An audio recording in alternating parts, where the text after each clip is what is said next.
Herkese selam. Lütfen kanalımıza abone olun çünkü buna çok ihtiyacımız var. Dizinin son bölümünde yaşananları ve yeni bölümde yaşanacakları anlatacağız. Dizinin özet bölümünü seyretmek istemeyenler videoyu ileri sarabilirler.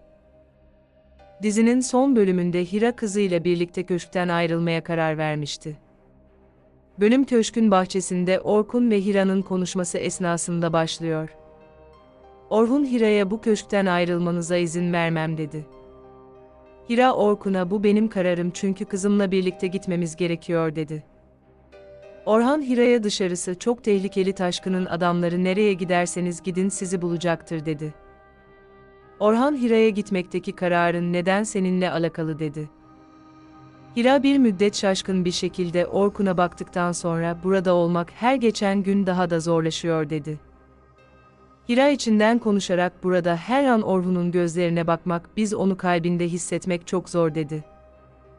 Hira bir müddet Orhun'a baktı ve hiçbir şey demeden sessizce oradan ayrıldı. Orhun ise Hira'nın ani karar değişimine bir anlam veremiyordur. Hira Orhun'a gitmek istediğini söyledi fakat asıl sebebinin ne olduğunu söylemedi. Daha sonra Orhun da çalışma odasına gitti ve Hira'nın bahçede kendisine söylediği söylemleri hatırlamaya başladı. Orhan kendi kendine konuşarak bu evde Hira'ya annem baskı yapıyor, dışarıda ise Taşkın tehlikesi var dedi. Orkun'a göre Hira ve kızı esaret altında ve daha deta sıkışmış durumdadır. Orhun içinden konuşarak bir çözüm yolu bulmam gerekiyor dedi. Orhun telefonuyla Taşkın'ı aradı ve konuşmaya başladılar. Orhun Taşkın'a Hira ve kızının peşini bırak yoksa senin için daha tehlikeli şeyler yaşanır dedi. Taşkın Orkun'a Hira ve kızı senin hiçbir şeyin değil, onlar benim eski ortağım Yekta'nın karısı ve kızı dedi. Taşkın Orhun'a Yekta'ya ne olduysa karısı ve kızına da aynısı olur dedi. Orhun Taşkın'a Hira Yekta'nın sakladığı belgeleri bilmiyordur dedi. Taşkın Orhun'a Hira'yı işkence sandalyesine koyduktan sonra konuşturmak kolaydır dedi. Orhun Taşkın'a her ne yapacaksan şunu bil ki sana bunu bedelini ödetirim dedi. Taşkın, Orhun'a Hira ve kızını sonsuza dek koruyamazsın çünkü illaki bir gün onlar korumasız kalacaktır dedi. Taşkın Orkun'a güçlü olduğunun farkındayım ama benim derdim seninle değil Yekta'nın karısı ve kızı ile dedi. Orhun Taşkın'ı ikna edemeyince telefon görüşmesini bitirdi. Orhun hemen telefonla Erhan'ı aradı ve Taşkın'ın saklandığı yerin bulunmasının bir an önce emrini verdi. Öte yandan Afife evin büyük odasındadır ve Sultan'ın getirdiği ilacı içiyordur. Afife Sultan'a her şey mahvoldu, oğlumu korumaya çalışırken bir cani gibi göründüm dedi. Afife Sultan'a her şey Hira yüzünden oldu dedi. O esnada evin koridorundan geçen Hira Afife'nin konuşmalarını duydu ve Afife'ye doğru baktı. Afife Hira'nın kendinden emin bir şekilde kendisine baktığını görünce daha da sinirlendi. Afife oturduğu yerden kalktı ve eliyle Hira'nın yanaklarını sıkmaya başladı. Afife Hira'ya adeta bir yılan gibi zehirini bu eve bırakmaya başladın dedi. Afife Hira'ya ailemi mahvetmene izin vermeyeceğim dedi. Afife Hira'ya sen hiçbir zaman Orhun'u ve bu evin zenginliğini hak etmeyeceksin dedi. Hira Afife'ye hiçbir tepki vermiyor, sadece ona kararlı bir şekilde bakıyordur. Afife Hira'ya bağırarak bana öyle bakma, beni daha da sinirlendiriyorsun dedi. Afife'nin bağırışlarını Orhun duydu ve Afife'nin yanına gitti. Orhun Afife'ye ellerini Hira'nın üzerinden çek dedi. Orhun Afife'ye bir daha Hira'ya dokunmana izin vermem dedi. Afife Orhun'a Yekta gibi kötü bir adamın karısını benden üstün göremezsin dedi.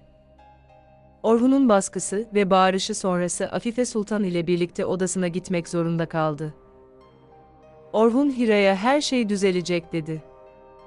Diğer tarafta ise Ece Aziz'in evinde kalmaya devam ediyordur. Ece evin bahçesinde iken evin mutfağında Aziz ve Elif'in konuşması onu çıldırtmış durumdadır. Ece, Aziz ve Elif'in birbirlerine bakışlarındaki anlamları ve duyguları artık hissediyordur.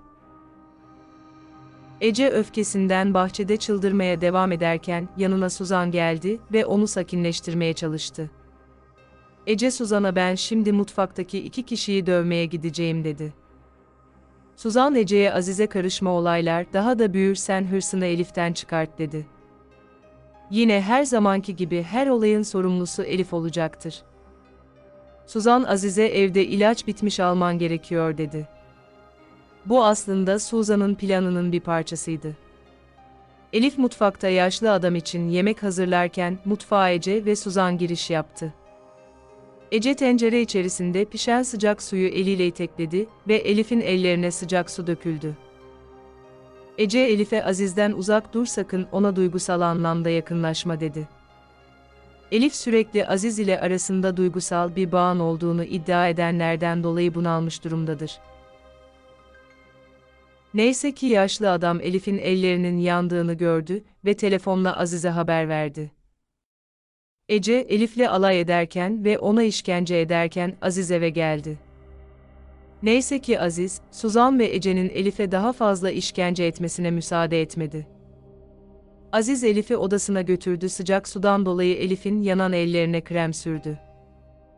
Aziz Elif'in ellerini yakan kişilerin Suzan ve Ece olduğunun farkındadır. Aziz odaya giren Suzan'a bir daha Elif'e karışmayın çünkü o benim emrimde dedi. Ece Aziz'in söylemlerini duyunca sinirlendi ve Aziz'e saldırmayı düşündü fakat onu yine durduran Suzan oldu. Suzan her defasında Ece'nin fevri davranışlarını durduruyordur. Akşam vakti oldu. Aziz Elif'i önemseyen bir davranışta bulundu. Bu durum artık Ece'yi daha da sinirlendirdi. Ece daha fazla dayanamadı ve Elif'e hakaretler ederek ona saldırdı. Neyse ki diğer odada bağırışları duyan Aziz büyük odaya giriş yaptı. Aziz Ece'ye o ellerini Elif'in üzerinden çek diye bağırdı.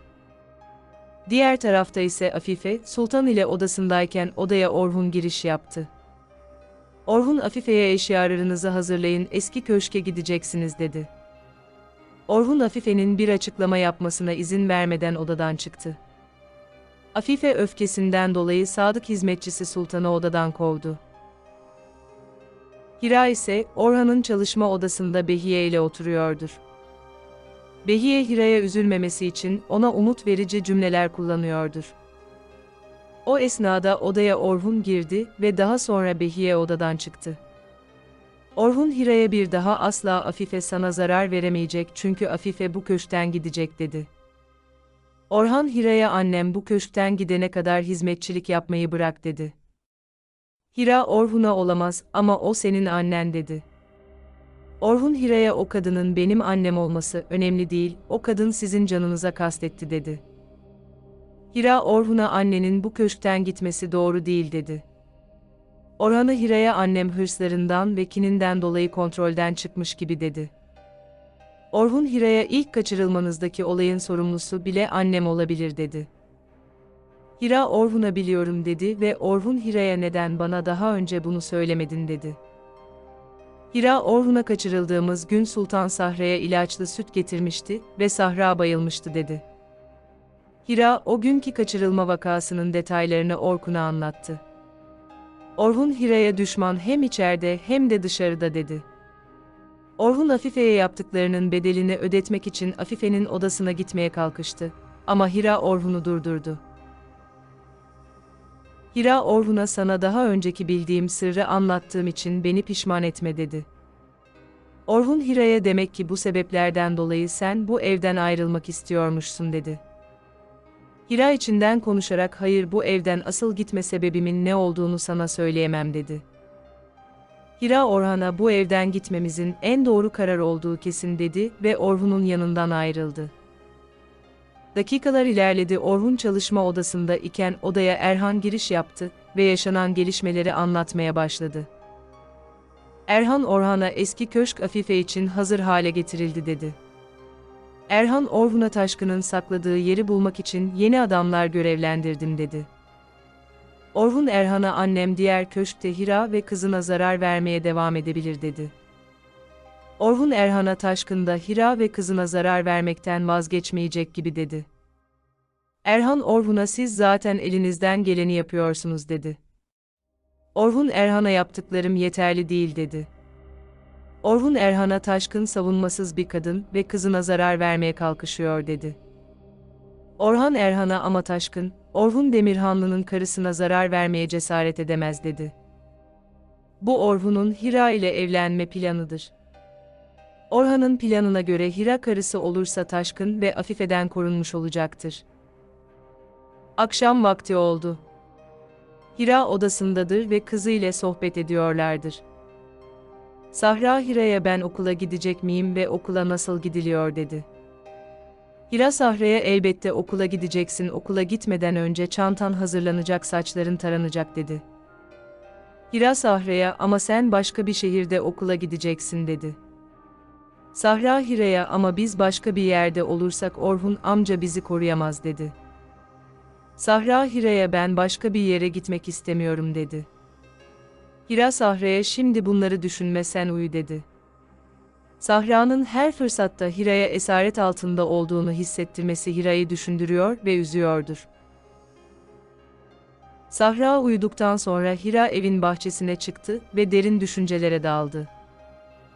O esnada Orhun da evin bahçesinde yürüyüş halindedir. Orhun içinden konuşarak Hira yapacağım evliliğin sebebinin sadece kendisini korumak olduğunu bilmelidir dedi. Orhan içinden konuşarak bu planımı Hira'ya anlatmalıyım dedi. Orhun Hira'nın bahçedeki bir ağacın dibinde üzüntülü bir şekilde sessizce kendi kendine konuştuğunu duydu ve onu dinlemeye başladı. Hira kendi kendine konuşarak Sahra burada durmak istiyor ama asla burada duramayız dedi. Hira kendi kendine konuşarak benim kalbim Orhun için çarparken burada durmamız mümkün değil dedi. Onun Hira'nın tüm konuşmalarını duydu ve sevindi. Orhun içinden konuşarak Hira'nın kalbi hala beni seviyor dedi.